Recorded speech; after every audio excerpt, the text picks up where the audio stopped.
んにちは、ママちゃまです。今日はミートソースの瓶詰め作りをご紹介します。今日のレシピはヘルシーカニングさんのウェブページに載っていたものを利用させていただきます。こちらのですね、ボールのレシピ本に載っているレシピとヘルシーカニングさんのレシピ、内容ほぼほぼ同じだったんですけれども、ヘルシーカニングさんの方が材料等についての分量がですね、私にはとても分かりやすかったので、今回はそちらの方を使わせていただくことにしました。そしてウェブページなので、ご興味のある方はすぐにご覧になっていただくことができます。詳しい内容はですね、概要欄の方に載せておきますので、ご興味のある方、ご覧になってみてください。では早速始めていきましょう。今日の処理方法は圧力方式です。まず最初に圧力鍋の準備の方から始めていきます。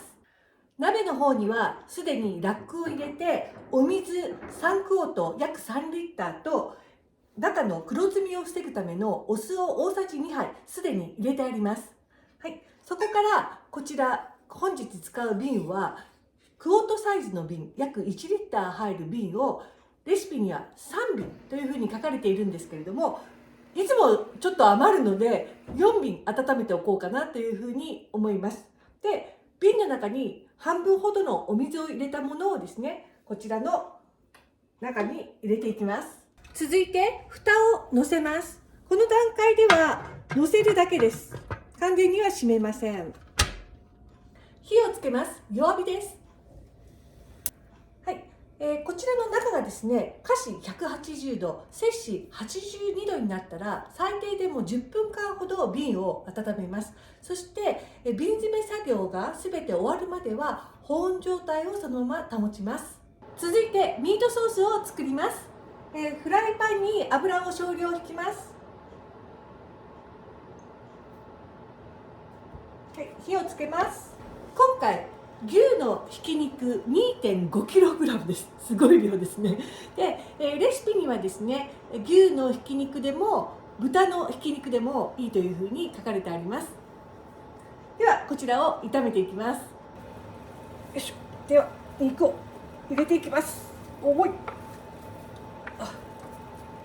なんかいっぺんに炒めちゃった方がいいみたいなので、大きなフライパンに全部肉を入れます。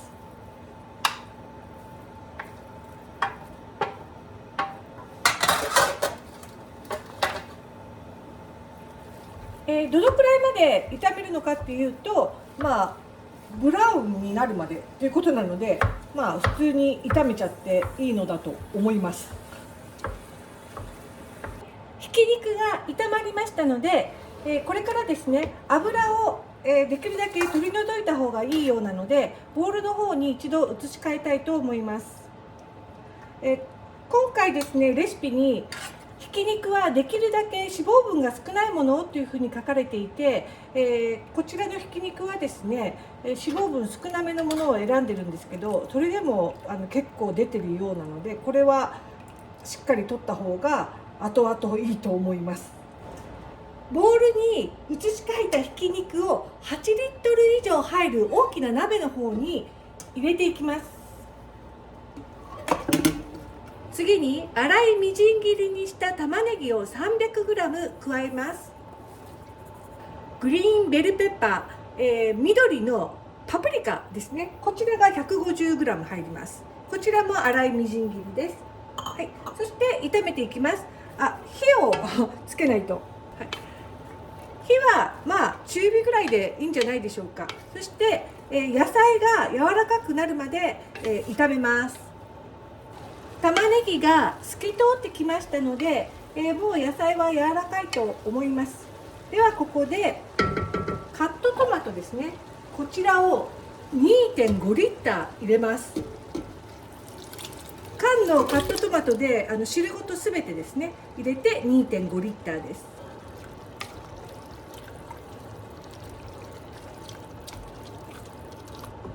はい、一度全部混ぜ合わせました。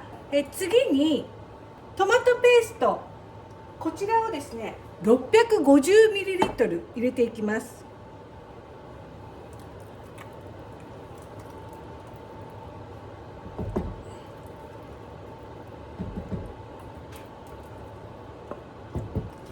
これを混ぜ合わせます。すごい量ですね。これクォート瓶3瓶ってみたいなまあちょっと煮詰めなきゃいけないようなんですけど、それにしてもすごい量ですね。生のパセリ、こちらも粗みじん切りなんですけど、ちょっと私細かくなっちゃったかも。10g 入れます。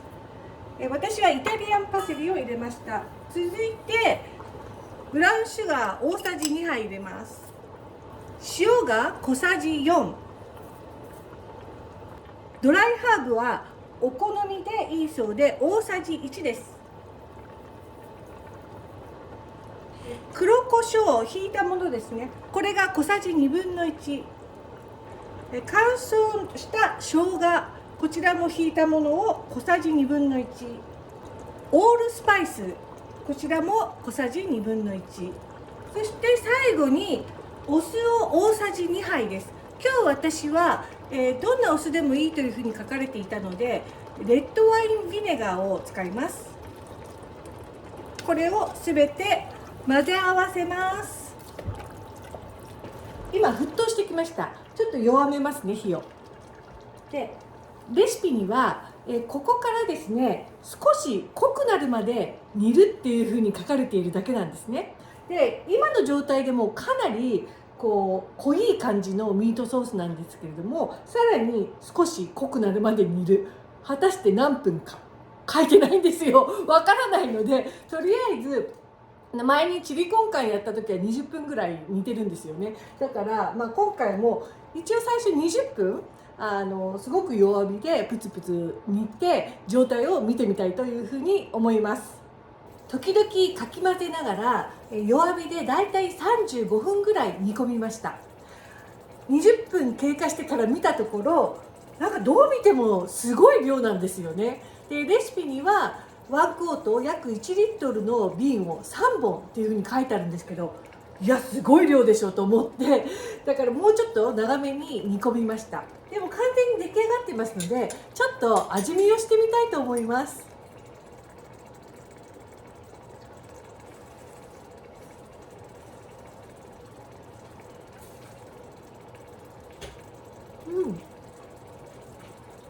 とっても美味しいです。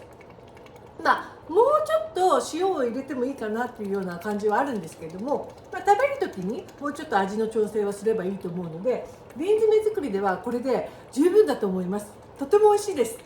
ではこれから瓶詰め作業を行っていきます。瓶を取り出していきます。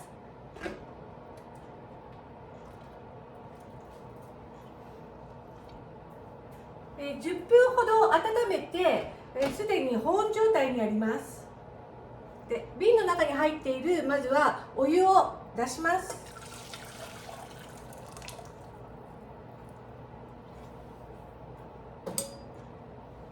で、中の温度が下がらないように蓋を戻しておきます。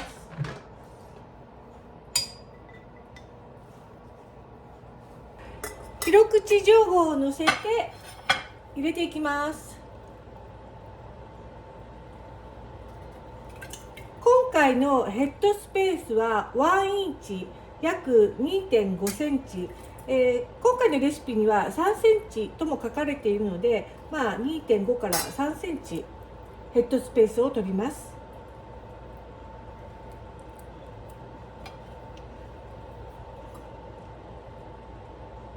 で、バブルポッパーで、空気を抜くようにちょっと押し込んでいきます。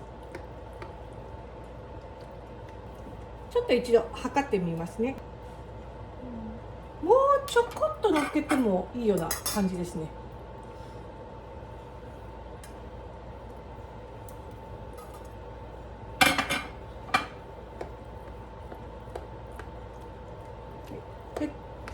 ヘッドスペースとこの空気を抜く作業はとても大切な作業です。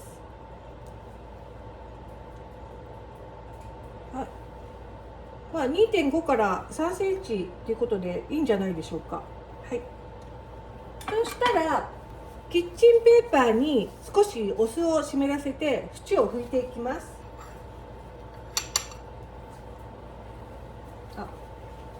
すぐぐ忘れる。こういう便利グッズあるんですよ。結構綺麗に入れられたのであんまり汚れてないですね。はい、そしたら蓋を乗せます。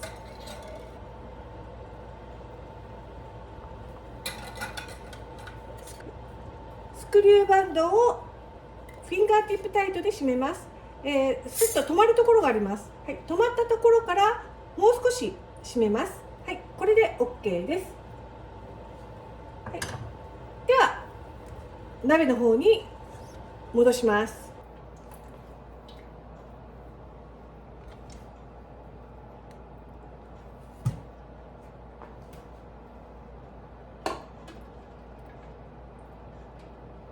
はい、また次の瓶を取り出して、はい、お湯を捨てて、この作業をすべての瓶を繰り返します。瓶詰め作業がすべて終わりました。ミートソースはね、やっぱり相当多かったんですよ。余りがこれだけ出ました。あと1瓶は絶対余裕でいけたと思うんですね。2瓶はちょっとどうかなと思うんですけど、もうね、レシピをね、何回も見直したんですよ。あの分量に対して本当に3瓶なのかなと思って。でもそう書いてあるんですよ。なんでこんなに多いのかはちょっとよく分かりません。これはですね、食べる分とあとは残った分はもう冷凍しちゃおうかなっていうふうに思っています。では蓋を完全に閉じます。そして火を強めます。ベントパイプから継続して蒸気が出始めましたので、ここから10分間ですね、このまま蒸気を出し続けます。10分経過しましたので、ベントパイプにプレッシャーレギュレーターを乗せます。私の住んでいる標高での必要圧力は11ポンドです。圧力計の針が11ポンドを指すまでしばらく待ちます。圧力計の針が11ポンドを指しました。ここから今回の処理時間75分間のタイマーをスタートさせます。処理時間中は私の場合ですと11ポンド、針が11ポンドを常に保っているように調節をしながら見守り続けます。無事に75分間処理をすることができましたので火を止めます。ここから圧力計の針が0を指し、エアーベントが完全に下がるまでこのまま放置します。圧力計の針が0を指し、エアーベントも完全に下がりました。ここでプレッシャーレギュレーターを外すことができます。ここからさらに10分このまま放置します。10分経過しましたので蓋を開けていきます。蒸気が自分にかからないように気をつけながら開けます。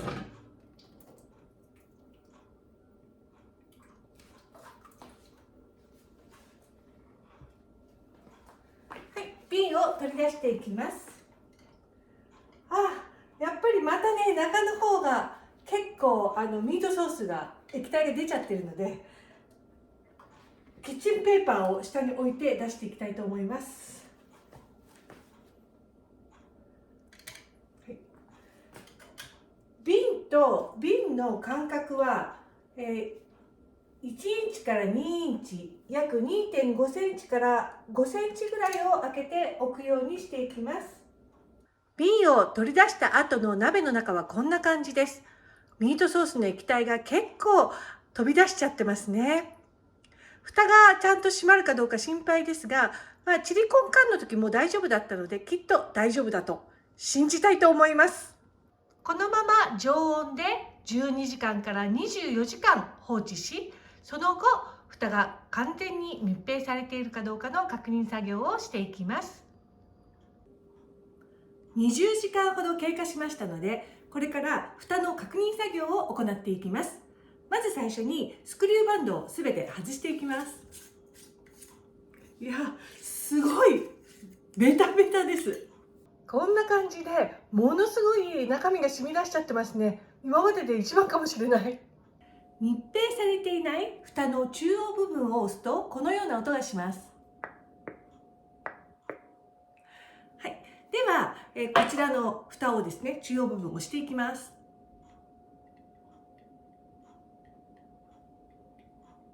はい、すべて密閉されています。これではちょっと不安だなと思った場合には、この蓋の部分だけを持って少しだけ瓶を持ち上げてみます。ちょっとかなりベタベタなので滑りそうなんですけど、ちょっとやってみますね。はい。しかも重いです。はい、大丈夫です。すべてちゃんと密閉されました。次にやる作業は、食器用の洗剤を使ってこちらの瓶を一度きれいに洗います。乾かした後に油性ペンを使って日付等を必ず記入します。蓋は1回限りの使用です。なので私は蓋の上に記入しています。その後、こちらの瓶を保管場所に移すことができます。保管場所の最適な温度は華氏50度から70度、摂氏10度から21度です。そして高くても華氏85度、摂氏29度以下の場所に保管するようにしてください。このように家庭で作った瓶詰は1年以内に食べることがいいようです。はい、今日の動画は以上です。最後までご視聴いただきありがとうございました。また次回の動画でお会いしましょう。